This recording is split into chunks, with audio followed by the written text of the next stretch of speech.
Ratio of number of moles of KMnO4 okay and K2Cr2O7 का calculate करना है when 0.1 mole of ASN2 plus oxidises into ASN4 plus in acidic medium. KMnO4 हमारा acidic medium में convert होता है Mn2 plus में। Okay इस case में हमारे पास ASN2 प्लस है और एक कन्वर्ट हो रहा है ASN4 प्लस में। ओके ऑक्सीडेशन स्टेट मैग्नीज का इसमें कैलकुलेट करना है, तो मैग्नीज का ऑक्सीडेशन स्टेट अगर कैलकुलेट करेंगे हम लोग इसमें तो मैग्नीज का +7 ऑक्सीडेशन स्टेट इसमें कैलकुलेट होता है KMnO4 के केस में। इस केस में हमें चेंज देखना होता है इक्वेशन को बैलेंस करने के लिए। ओके तो इस केस में हम लोग चेंज देखेंगे कि चेंज कितने का आया पर मॉलिक्यूल पे। तो +7 यहाँ पे ऑक्सीडेशन स्टेट है और यहाँ पे +2 ऑक्सीडेशन स्टेट है मैग्नीज का, मीन्स +7 टू +2 में कन्वर्ट हो रहा है मैग्नीज। चेंज इज 5, चेंज 5 हो गया हमारे पास। ओके नेक्स्ट थिंग इज कि जब हमारा ASN2 प्लस कन्वर्ट हो रहा है ASN4 प्लस में तो वहाँ पे चेंज है 2 का। जस्ट हमें मैग्नीट्यूड देखना होता है कि चेंज में मैग्नीट्यूड कितने का है।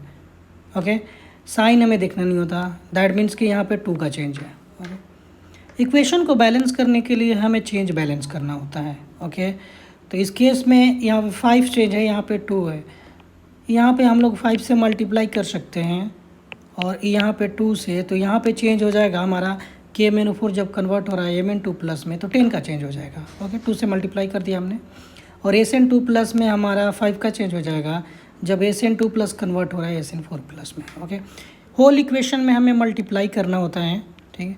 तो इस केस में क्या करना पड़ेगा हमें, तो हमने 5 से मल्टीप्लाई किया है ASN2 प्लस वाले इक्वेशन को, ठीक है, और ये हमारा KMnO4 रिड्यूस हो रहा है Mn2 प्लस में एंड ASN2 प्लस ऑक्सीडाइज हो रहा है ASN4 प्लस में।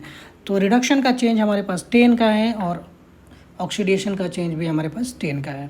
इस केस में हम लोग इक्वेशन को बैलेंस करते हैं तो यहाँ पे 2 मल्टीप्लाई करते हैं बिकॉज इसके साथ जो चेंज आया है, ठीक है, 5 का चेंज था तो 2 से हमने मल्टीप्लाई करा तो यहाँ पे 10 का चेंज हो गया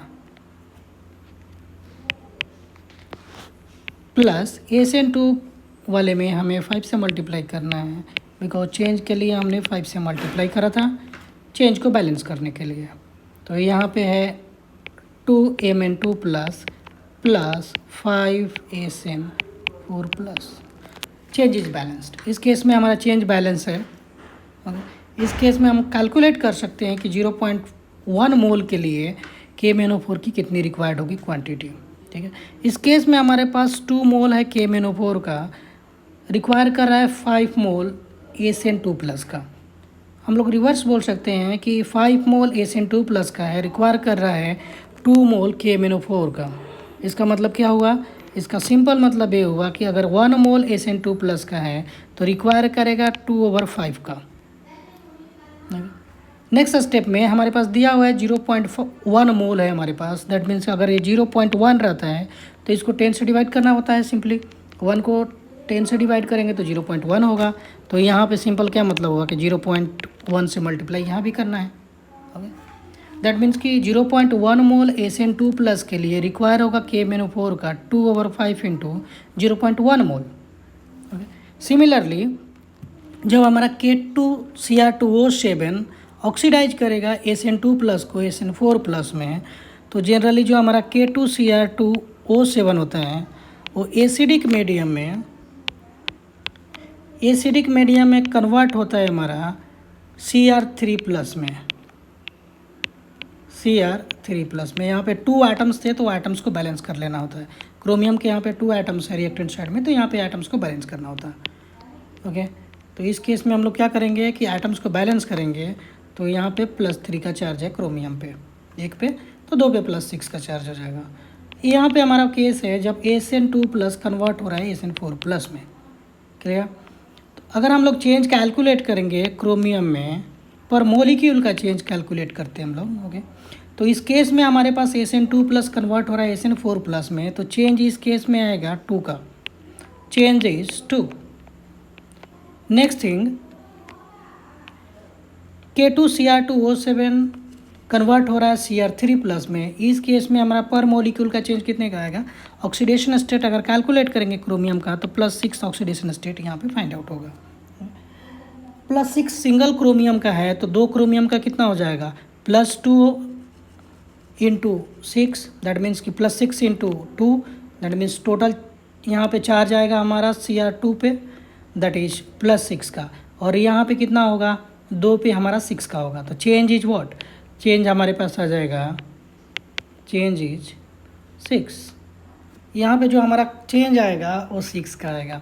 ठीक है, हमारा ऑक्सीडेशन का चेंज मीन्स K2Cr2O7 रिडक्शन का चेंज हमारे पास K2Cr2O7 कन्वर्ट कर रहा है Cr3+ में, तो चेंज इज 6। जो ऑक्सीडेशन का चेंज है SN2+ कन्वर्ट हो रहा है SN4 में, तो वहाँ पे चेंज 2 का है।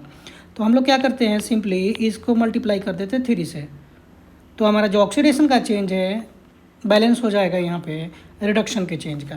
ओके, तो इस केस में हम लोग क्या करेंगे कि जो K2Cr2O7 है इसके साथ कोई नंबर मल्टीप्लाई नहीं होगा, बिकॉज यहाँ पे 6 है तो हमें चेंज बैलेंस करनी है जस्ट, तो यहाँ पे 3 से मल्टीप्लाई हो जाएगा SN2+।